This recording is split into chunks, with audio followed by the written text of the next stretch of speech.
لیفت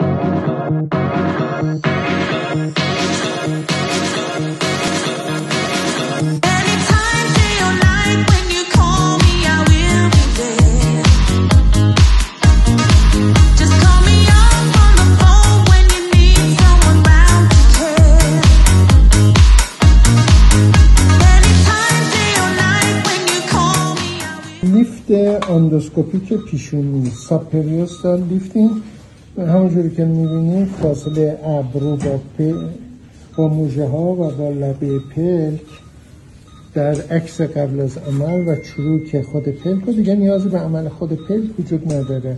با لیفت پیشونی ابرو کاملا لیفت شده، اومده بالا، کشیده شده بالا و گوش لترال های ابرو رفته بالا. این قبل از عمل و بعد از عمل رو میتونیم با هم مقایسه کنیم.